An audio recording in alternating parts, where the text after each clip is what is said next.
আসছে নির্বাচন, আমরা এই নির্বাচনে কাকে ভোট দেব এটাকে একটি খুবই গুরুত্বপূর্ণ বিষয়। আপনি হেলায় খেলায় আপনার ভোটটাকে এখানে সেখানে দিতে পারেন না। আমার ভোট আমি দিব, যাকে খুশি তাকে দিব, এই স্লোগানে আপনি যেতে পারেন না। কেন পারেন না?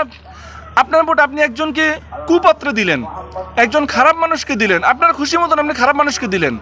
তাহলে এই খারাপ মানুষটা সংসদে গিয়ে যখন খারাপ কাজ করবে, সে যখন দুর্নীতি করবে, সে যখন স্বজনপ্রীতি করবে, সে যখন অন্যায় কাজে লিপ্ত হবে, তখন ওই সমস্ত সকল পাপের অংশ আপনার ঘাড়েও যাবে।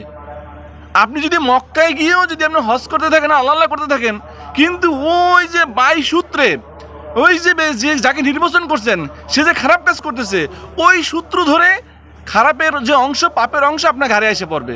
যতই আল্লাহ বিল্লাহ করতে থাকেন, আমি তো খারাপ কাজ করতেছি না রে ভাই, আমি তো আল্লাহ আল্লাহ করতেছি, কিন্তু আপনি যে ভোটটা দিয়ে যাকে নির্বাচন করলেন সে তো খারাপ কাজ করতেছে ভাই। এই জিনিসটা আপনাকে বুঝতে হবে। এই জন্য আমার ভোট আমি দিব, যাকে খুশি তাকে দিব তা না, সৎ যোগ্য পাত্রকে দেন। আপনি যদি একজন ভালো মানুষকে ভোট দেন, যে দিনের কাজ করে, ন্যায়ের কাজ করে, সত্যের কাজ করে, তাহলে কি হবে? সে যে ভালো কাজগুলো করবে, সেই ভালো কাজের একটি সওয়াব আপনিও পাবেন। মহান আল্লাহ তাআলা আমাদের সকলকে ভালো মানুষের সাথে থাকার, ভালো মানুষকে নির্বাচন করার তৌফিক দান করুন। আমিন। আসসালামু আলাইকুম ওয়া রাহমাতুল্লাহ।